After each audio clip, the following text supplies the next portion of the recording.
For today's video nga ay nandito tayo sa Tanya Beauty Salon upang magpagupit sana pero may nakialam. Nagulat ako mga akla kasi may nakialam na kumuha ng ano yan, yung parang kay Superman na ilalagay sa leeg tapos bibikilin pa niya ako mga akla. Oo tama, si Kapitana si Bebe kasi the Heaven in the Sky ni Promises nakialam. Ako naman tong si Uto-Uto, pumaya. Kaya ayan, kinuha niya na yung razor at isasaksak niya na to at sisimulan na daw niyang gupitan ako. Hindi ko alam kung talagang alam niya maggupit or linuloko niya lang talaga ako mga akla. Sabi kasi niya talagang gumagamit din talaga siya ng razor pag naggugupit pero hindi ulo ang ginugupitan niya mga akla. Hindi ko alam kung saan. Ay, ibig sabihin sobrang kapal Bebe Kes. Uy, napansin ko sobrang soft nung paghawak ni Bebe Kes sa ulo ko habang inaalis yung mga buhok. Ay! Sanay na sanay humawak ng ulo bakla.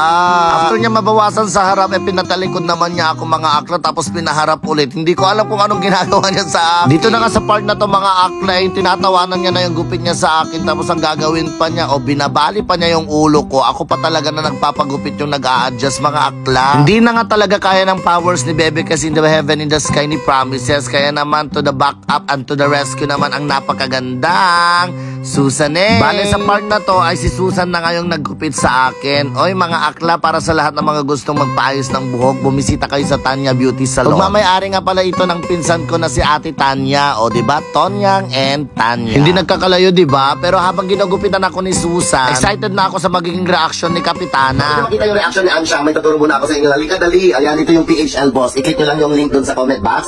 And syempre maglaro kayo, may malaman na 5,000 pesos yung sa akin. Tuturo ko kung paano ako naglalaro. Ang favorite na laro ko dito, yung mines mga akla. And ganito lang yung technique ng paglalaro ko dito. So, kailangan mong 4 na coins na mapindot para mag-times yung pera. So pipindot tayo, pipindot.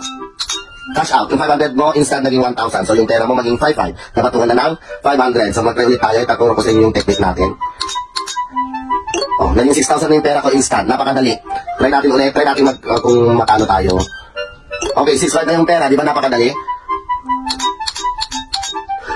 Instant, 7,000 pesos. Wala pang saglit-saglit na pumatong na 2,000 pesos yung pera mo. So, ganun lang yung technique dito. For example, pag nagtaya ka ng 500 tapos nabomba ka, o for example, nabomba ka, itatimes mo yung pera mo. Di ba? Napakadali. Ganun lang kadali maglaro dito. Hindi ka paabutin ng oras na paldo-paldo na yung makukuha mong pera dito. Kaya ano pang hinihintay nyo? I-click nyo na yung link doon sa comment box at maglaro na rin kayo. Napakabilis din ang cash out dito at syempre ang cash in. Kaya ano pang hinihintay nyo? Maglaro na tayo. Bye! Yan na nga mga akla, nakabusangot na nga ang Bebe Kes. Hindi pa nga tapos yung gupit pero tinatawanan niya ako. Buti na lang meron yung kasamang kamukha niya. Ayan si Doggy at si Bebe Kes Doggy.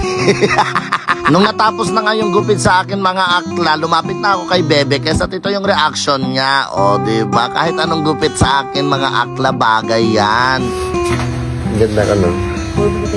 Ano baka wala nang magpapapicture sa akin? Ako meet natin.